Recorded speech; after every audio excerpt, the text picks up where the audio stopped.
8:47 de la mañana. Vamos a ocuparnos ahora, entre otros temas, de las perspectivas sobre el empleo para este 2015. Raúl de la Torre. Así es, Roberto Lourdes, y para eso estamos con el secretario de Empleo que nos visita esta mañana, Matías Parruetabeña. Bienvenido.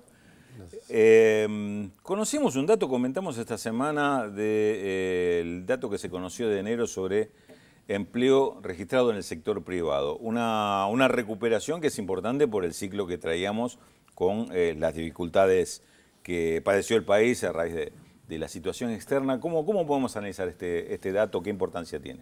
Sí, se trata de un dato que surge de la encuesta de indicadores laborales, son más de 2.400 empresas y muestra un incremento en enero con respecto al año pasado del 0,3% en promedio, pero particularmente en construcción es el 0,5%, en industria es el 0,4% y lo que uno ve es cómo se va revirtiendo ese ciclo.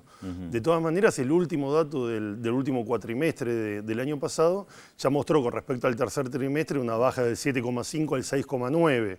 Con lo cual lo que vemos es que un año que comenzó con pronósticos de catástrofes, con algunos sectores de la oposición que decían que no tenía que haber paritarias, que había algunos periodistas que decían que el pueblo argentino hasta podía tolerar rebajas de salarios, lo que vemos es que hubo un año donde la política de ingresos se sostuvo, donde hubo paritarias, donde hubo aumentos importantes por encima de cualquier índice de inflación de jubilaciones, de la asignación universal por hijo, y políticas activas como el Procrear y el Progresar que lograron sostener el ingreso y el consumo, y hoy estamos encarando un año que lejos de los pronósticos que se planteaban, está la inflación bajando, el empleo creciendo y buenas perspectivas para el crecimiento de este año. Con respecto a este punto, políticas activas, porque en realidad, digamos, los pronósticos eran negativos, pero la situación era complicada. Digamos, Argentina pasó una situación muy complicada por lo que significaba la caída de la demanda de Brasil, lo que significaba una crisis europea que se prolongaba, y además arrancó el año con una devaluación casi obligada que debió padecer Argentina en 2014, que también genera un panorama complicado. ¿En qué medida las políticas activas lograron atender este tema para generar alguna red de contención en el empleo? ¿Cómo se actuó? Sí, la verdad que es bastante simple. Lamentablemente en la Argentina durante muchos años nos olvidamos de lo que es la economía real y siempre miramos lo que tiene que ver con la especulación financiera y vemos que en el mundo también se da eso, pero en realidad, como bien señalás, hubo una baja del crecimiento de China, una baja sobre todo en lo que tenía que ver con la industria automotriz, producto de la demanda de Brasil, y son cadenas de valor integradas internacionalmente y por lo tanto ese impacto se sintió. Pero digo, lo simple es lo que ha hecho la presidenta y este proyecto político desde el 2003, impulsar la política de ingresos. La política de ingresos, hoy hay más de 12 millones de argentinos que todos los meses tienen de parte del Estado en el cajero automático un reconocimiento de un derecho. Estamos hablando del 95% de cobertura del sistema jubilatorio, con una nueva moratoria ahora de 500.000 jubilados y un aumento interanual de más del 36%, 3 millones de la asignación universal por hijo, las pensiones no contributivas, por ejemplo, una persona con discapacidad que tenía el derecho a una pensión y que estaban congeladas, se tenía que morir un discapacitado para que otro pueda acceder a la pensión, eran 170.000, hoy hay más de 1.400.000.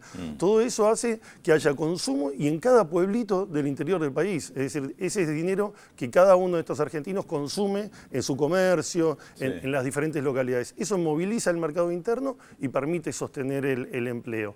Pero además, en enero del año pasado, es decir, hace un año, la presidenta puso en marcha el Progresar con 500.000 jóvenes, que también la asignación por hijo permite tal vez que una madre de 18 años, 19 años diga, bueno, con este dinero yo puedo esperar un poquito para insertarme en el mercado laboral, o con el Progresar recibir un dinero para poder estudiar en las universidades, por ejemplo, las del conurbano, que están repletas de jóvenes, que es la primera generación.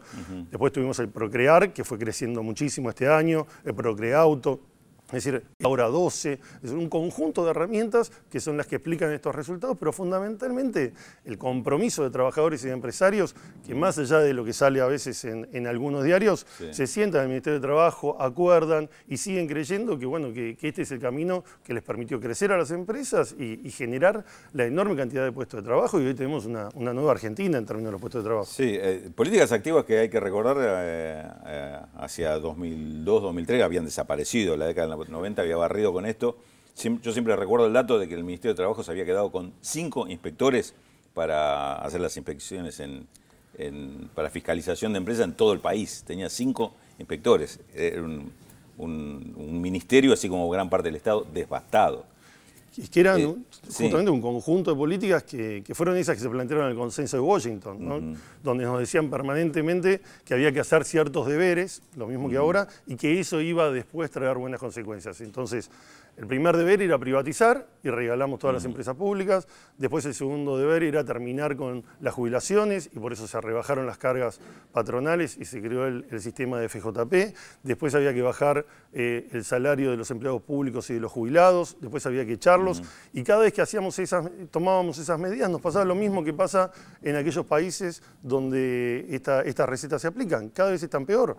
Por eso hoy vemos que en Grecia, que en España con Podemos, que en Grecia miran para la Argentina y miran para este continente que ha podido sostener otras políticas, lamentablemente, sobre la base de un aprendizaje terrible que fue el 2001. Y algunas propuestas electorales parecen querer volver a esas mismas políticas y recetas, ¿no? Bueno, con los fondos buitre claramente había algunos candidatos, en el caso de Macri, que decía hay que pagar. Pensemos ahora, están todos los que quedaron afuera, o sea, las consecuencias hubiese sido una catástrofe. Pero eso tiene que ver justamente con esta mirada. Si uno ve Macri en la ciudad, Macri en la ciudad arrancó el 2007 con 500 millones de dólares de deuda, menos de 500. Hoy tiene más de 2.100 en dólares. Multiplicó, es el doble en el presupuesto de la ciudad el peso de la deuda externa, es el doble medido por Producto Bruto Geográfico. Es decir, es exactamente el mismo paradigma de los 90 en contraposición a la nación. Por eso me parece que tenemos que estar muy atentos porque la base de este proyecto político fue el desendeudamiento y fue la política de recuperación de soberanía. Por eso nosotros podemos tener políticas activas, por eso podemos tener políticas de empleo donde hemos capacitado más de 2,5 millones de argentinos para que aprovechen esas oportunidades para generar valor agregado, porque el mercado, recién se hablaba de China, se hablaba de las situaciones de Techín. El libre mercado haría que Techín, por ejemplo, en la Argentina desapareciera, porque no podría competir. Entonces, ¿cómo hace uno para competir en un mundo donde hay trabajo esclavo, donde hay salarios de hambre, donde hay trabajo infantil? Hay que capacitar a los trabajadores, generar valor agregado, sustituir importaciones, mejorar nuestras exportaciones y poder competir, pero de una manera inteligente. Me parece que ese rol del Estado es lo que está en debate en la Argentina y las consecuencias de uno y otro modelo han estado claras en los números de empleo, que es lo que a nosotros particularmente nos parece la principal variable para atender. Parrotaveña, gracias. No, muchas Secretario gracias. de Empleo pasó por Visión 7. Ustedes, compañeros.